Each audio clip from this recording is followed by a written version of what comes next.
जय मां सरस्वती। प्यारे बच्चों, आप सभी का स्वागत है, अभिनंदन है। प्यारे बच्चों, आज हम आपकी कक्षा नवम की किताब क्षितिज के पाठ मेरे बचपन के दिन, जिसे हमारे हिंदी साहित्य की महान लेखिका कवित्री महादेवी वर्मा जी ने लिखा है, जिनका जन्म सन 1907 को हुआ और मृत्यु जब सन 1987 को हुई। तो प्यारे बच्चों, इनके बारे में मैंने पिछली वीडियो में आपको बड़े विस्तार से जीवन के बारे में बताया था। उस दिन हमने इनके जीवन के बारे में संक्षिप्त सा परिचय पढ़ा था। शायद आपने वो हर जानकारी जो वो किताब से भी पूरी की होगी और आपका जो ज्ञानवर्धन हुआ होगा। तो प्यारे बच्चों, आज हम जो है वो इस पाठ के आगे पढ़ेंगे। इस पाठ में महादेवी वर्मा जी ने क्या लिखा है। जैसे इस पाठ का शीर्षक दिया है महादेवी वर्मा जी ने मेरे बचपन के दिन, तो मेरे बचपन के दिन उन्होंने अपने आप को कहा है। ये पाठ जो अब उन्होंने अपनी स्मृतियों के सहारे लिखा है, अपनी पुरानी यादों को याद करके लिखा है, जिसमें उन्होंने एक एक करके जो वो हर बात को हमें बताया है। ये इनके जीवन की विशेषता रही है। ये हमारे हिंदी साहित्य की महान कवित्री और लेखिका हैं। इन्होंने हिंदी साहित्य के प्रति अपनी रचनाएं तो लिखी, वहां तो हिंदी साहित्य में तो अद्वितीय अपना योगदान दिया, परंतु भारतीय स्वतंत्रता संग्राम में भी इन्होंने बढ़ चढ़कर हिस्सा लिया, जिसका उल्लेख हमें इस पाठ में बीती घटनाओं को बढ़कर जो वो मिल जाता है।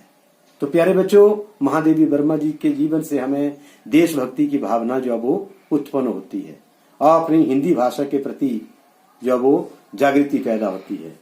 अपने देश की एकता और अखंडता के बारे में भी हमें यहाँ से जानकारी मिलती है। आप आगे पाठ में पढ़ेंगे और सुनेंगे, देखेंगे। तो इनके साथ जहाँ ये रहती थी, इनके साथ बहुत सारे धर्म संप्रदायों या वर्गों की जो छात्राएं थी वो मिलजुल कर इनके साथ रहती थी। तो इनका परस्पर एक सौहार्दपूर्ण जो था वहां पर वातावरण था, मिलजुल कर रहने की प्रवृत्ति इनके मन के अंदर बचपन से ही थी। तो प्यारे बच्चों, इस पाठ में जब आप पढ़ने लगेंगे तो आपको पता चलेगा कि महादेवी वर्मा जी का जन्म जिस परिवार में हुआ, उस परिवार में कई पीढ़ियों से कोई बेटी नहीं थी। तो इनके पिताजी ने, इनके बाबा जी ने, इनके परिवार के सभी सदस्यों ने पुत्र प्राप्ति के लिए, कन्या की प्राप्ति के लिए बड़े हवन किए, यज्ञ किए, पूजा पाठ किए। माँ दुर्गा जो इनकी कुल देवी थी उसकी आराधना की, उसकी स्तुति की। तो तब जाकर के इनके परिवार में महादेवी वर्मा जी का जन्म हुआ।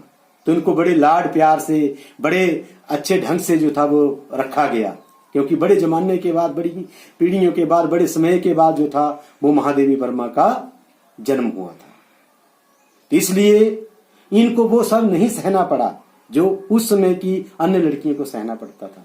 जैसे मैंने इनका संक्षिप्त परिचय जब पढ़ाया था, मैंने आपको थोड़ा सा वहां संकेत दिया था कि उस समय इनका जन्म हुआ था। ये महादेवी वर्मा जी ने भी अपने पाठ में लिखा है, इस रचना में लिखा है कि मेरा उस समय जन्म हुआ था जब लड़कियों को पैदा होते ही परम धाम पे पहुंचा दिया जाता था, मतलब पैदा होते ही उनको मार दिया जाता था। वो प्रथा, वो कुप्रथा आज तक भी चली हुई थी, परंतु हमारे संविधान की व्यवस्था के कारण और हमारी सरकारों के अच्छी व्यवस्था के कारण आज ये कुरीति जो है, आज ये कुप्रथा जो है वो लगभग समाप्त हो गई है। बहुत कम अब हमें ऐसे किस्से जो देखने को, पढ़ने को, सुनने को मिलते हैं, परंतु पहले बहुत ज्यादा संख्या में हुआ करते थे। तो इससे हमें ये पता चलता है कि आज हमारी नारी शक्ति जो है वो जागृत हो रही है और वहां जो है वो नारियों को जो है वो अच्छा स्थान मिल रहा है। पहले नारियों का शोषण होता था। तो प्यारे बच्चों, इसके बाद जब वो ये बड़ी होती हैं, इनकी पढ़ाई, इनको परिवार में उर्दू, फारसी सबका माहौल था, परंतु हिंदी और संस्कृत का कम था। तो जब इनकी माँ ब्याह कर वहां आई तो उन्होंने वो संस्कृत और हिंदी का माहौल जब वो वहां पर बनाया। तो सबसे पहले जो उनके मौलवी जो वो पढ़ाने के लिए आते हैं, परंतु उनकी दाढ़ी को देख करके जो वो डर करके जो वो और वो नहीं पढ़ना चाहते, इसलिए वो चारपाई के नीचे छुप जाती है जाकर के।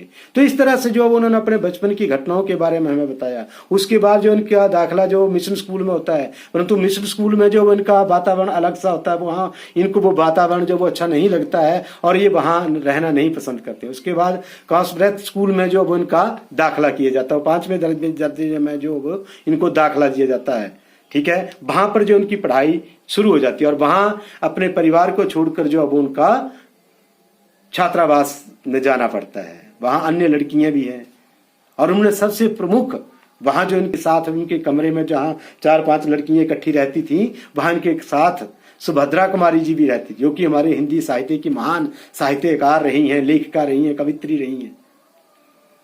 तो प्यारे बच्चों, उनके वो भी कविताएं लिखती थी और ये भी कविताएं लिखती थी, परंतु वो प्रतिष्ठित कवित्री बन चुकी थी उस समय, क्योंकि वो उनसे 2 दर्जे अगली क्लास में पढ़ती थी, उनसे बड़ी थी, इसलिए ये अपनी कविताएं जो थी वो छुप छुपा के लिखती थी। परंतु एक दिन जो है वो सुभद्रा कुमारी जी को इनकी इस बात का पता चल जाता है कि महादेवी वर्मा भी लिखती हैं, कविताएं लिखती हैं। फिर इनके अंदर जो अब गहरी मित्रता हो जाती है, फिर दोनों एक दूसरे के साथ जुड़ जाती हैं, बड़े आनंद से, बड़े प्रेम पूर्वक रहती हैं, एक दूसरे के साथ सीखती हैं, क्योंकि सुभद्रा कुमारी जो उनसे बड़ी है तो उनको बहुत सारी बातें जो वो वहां सुभद्रा कुमारी के जीवन से सीखने को मिलती हैं, वो उनकी प्रेरणा बन जाती है।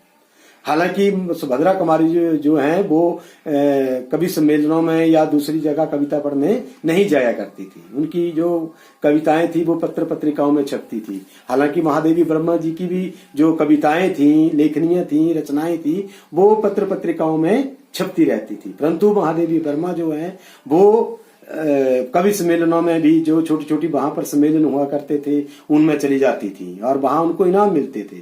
उसमें हमारे जो पुराने साहित्यिक लोग हैं वो वहां मुख्य अतिथि बनकर आते थे, जिनके नाम इन्होंने किताब में बताए हैं। तो प्यारे बच्चों, ये बचपन से ही लिखने के प्रति, तुकबंदी के प्रति, कविताओं के प्रति, साहित्य के प्रति इनके मन में एक विशेष रुझान था। और ये प्रेरणा इनको कहां से मिली थी? ये प्रेरणा इनको इनकी माता श्री से मिली थी, क्योंकि माता जो थी वो बड़ी सुसंस्कृत और अच्छे विचारों की महिला थी, धार्मिक महिला थी, पूजा पाठ करने वाली महिला थी, पंचतंत्र का उनको ज्ञान था, सारे भजनों का, मीराबाई के भजनों का उनको ज्ञान था। वो सुबह शाम दोपहर जब भी उनको समय मिलता वो उनको गाती रहती थी। तो वहीं से ही महादेवी वर्मा जी को जो है वो बचपन से ही उनकी माता से जो है वो सबसे ज्यादा प्रेरणा मिलती है। संस्कृत जो हमारी वैदिक भाषा है और पुरातन भाषा है, सब भाषाओं की जननी है, उसका ज्ञान भी महादेवी वर्मा जी को जो है वो उनकी माता से मिला हुआ है। तो ये हम सब बातें जो है वो महादेवी वर्मा जी ने जो है वो इस पाठ में हमें बताई हुई है।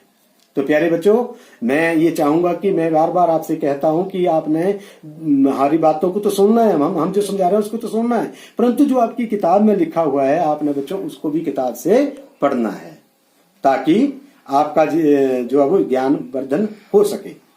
तो इस पाठ में जो है वो महादेवी वर्मा जी ने अपने बचपन के दिनों में, अपने बचपन के बारे में जो हमें बताया हुआ है कि बचपन में जो है वो उनको किन किन परिस्थितियों का सामना करना पड़ा। इसी ऐसा ही एक प्रसंग जो महादेवी वर्मा जी जो है वो महात्मा गांधी से जुड़ा हुआ बताते हैं कि वो कहते हैं कि हम एक एक पैसा जो था अपनी जेब का खर्चे का बचाते थे, और जब महात्मा गांधी का कोई सम्मेलन होता था या महात्मा गांधी वहां उनके नजदीक जहां उनका कॉलेज था या स्कूल था उसके पास आते थे तो वो उनको दे देते थे। तो एक बार महादेवी वर्मा जी को कविता पाठ में एक चांदी का कटोरा मिला, तो उसके बारे में उन्होंने सुभद्रा कुमारी को बताया। तो सुभद्रा कुमारी ने उनको कहा कि आप मुझे इसमें खीर बना के खिलाना।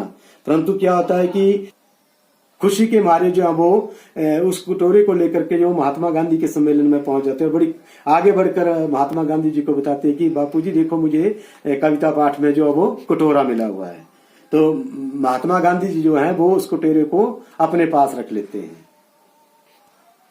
क्योंकि हो सकता था कि उससे उनको कोई वहां और योगदान मिल जाता। तो इसलिए उस समय महादेवी वर्मा जो थी वो छोटी थी, वो इस बात को समझ नहीं सकी और उन्होंने इस बात को थोड़ा सा अपने मन के की बड़ी खुशी को तो दिखाने के लिए ले गए थे। तो इस तरह के प्रसंग जो है इस पाठ में आए हुए हैं। तो हमें ये पता चलता है कि किस प्रकार हमारे पूर्वजों ने, हमारे बड़ों ने इस आजादी के आंदोलन में अपनी जीवन की हर संपत्ति की जो वो आजादी के आंदोलन में न्यौछावर किया हुआ है। महादेवी वर्मा जी के जीवन का ये प्रसंग भी हमें देशभक्ति की भावना से ओतप्रोत लगता है। ठीक है, तो जब इस बात का प्रसंग जो वो आकर के सुभद्रा कुमारी से करती है तो वो उसको मजाक किए तौर में कहती है कि जाओ और दिखाओ उनको, है ना। तो मतलब यहां से हमें पता चलता है कि दोनों के अंदर ही देशभक्ति की भावना जो थी वो कूट कूट कर भरी हुई थी और बचपन से ही ये देशभक्ति के लिए, अपनी मातृभूमि के लिए कुछ ना कुछ करने के लिए तैयार थे। तो प्यारे बच्चों, ये आज की कवि इस पाठ का मैंने आपको सारांश समझा दिया, पाठ के बारे में, मुख्य घटनाओं के बारे में बता दिया। मैं उम्मीद करूंगा कि आपको अच्छा लगा होगा और आपने भी इसको मन लगाकर अपनी किताब से पढ़ना है। तो इसी के साथ जय हिंद, जय मां सरस्वती।